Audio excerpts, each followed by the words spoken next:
लवकर न्याय द्या, अन्यथा निर्णायक आंदोलन करण्याचा इशारा पवन ऊर्जा आदिवासी मागासवर्गीय जमीन हक्क शेतकरी संघर्ष समितीने दिला आहे।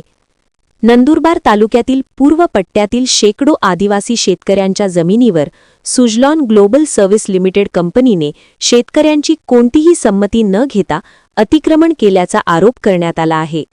या प्रकरणी संपूर्ण चौकशी करून तहसीलदारांकडून प्रत्यक्ष स्थळ पाहणी करण्यात आली असून शेतकऱ्यांच्या बाजूने निकाल देण्यात आला आहे।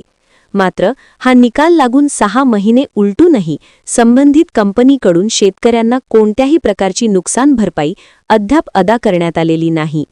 त्यामुळे शासन व पवन ऊर्जा कंपनीने तातडीने शेतकऱ्यांना न्याय द्यावा, अन्यथा निर्णायक आंदोलन छेडण्यात येईल, असा इशारा समितीने दिला आहे। या आंदोलनास शासन व पवन ऊर्जा कंपनी सर्वस्वी जबाबदार राहील, असेही समितीने स्पष्ट केले आहे। या संदर्भात प्रांताधिकारी अंजली शर्मा यांच्याशी चर्चा करण्यात आली। यावेळी समितीचे अध्यक्ष अरुण रामराजे, सचिव भीला भील तसेच बाधित शेतकरी उपस्थित होते।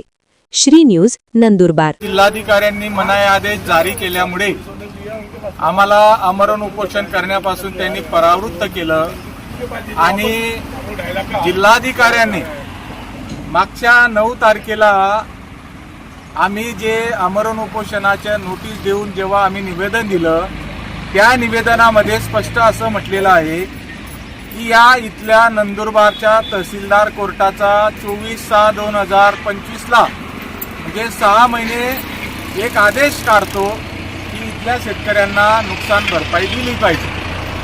ही नुकसान भरपाई कशी दिली पाहिजे याचा सर्व तपशील त्या आदेशामध्ये आहे।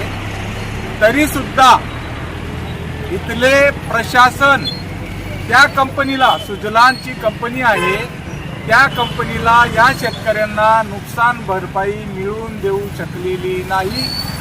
त्यामुळे इथल्या नंदुरबारच्या जिल्हाधिकारी असेल किंवा इथलं प्रशासन असेल, यांचं हे अपयश आहे।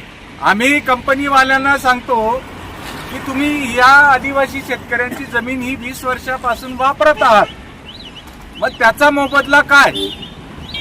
अशा पद्धतीचा तहसीलदाराच्या आदेशाचं उल्लंघन करणारी कंपनी, हिला इथलं प्रशासन का पाठीशी घालतंय, हा आमचा सवाल आहे। आणि म्हणून आम्ही आमरण उपोषण करावं अशी काय आम्हाला हौस नाही, परंतु न्यायच मिळत नाही आम्हाला। गेली 6 महिने हे शेतकरी प्रशासनाच्या दारामध्ये येत आहेत, कंपनीला सांगतायत, कंपनीचे लोक आम्हाला मेल टाकतात की तुम्हाला आम्ही आज मोजतो, उद्या मोजतो। अशा पद्धतीने फक्त आश्वासन देणं आणि आदिवासींच्या भावनांशी खेळणं हा कंपनीवाल्यांचा धंदा होऊन गेलेला आहे। म्हणून आम्हाला त्यांच्या विरोधामध्ये एक निर्णायक आंदोलन करावं लागणार आहे।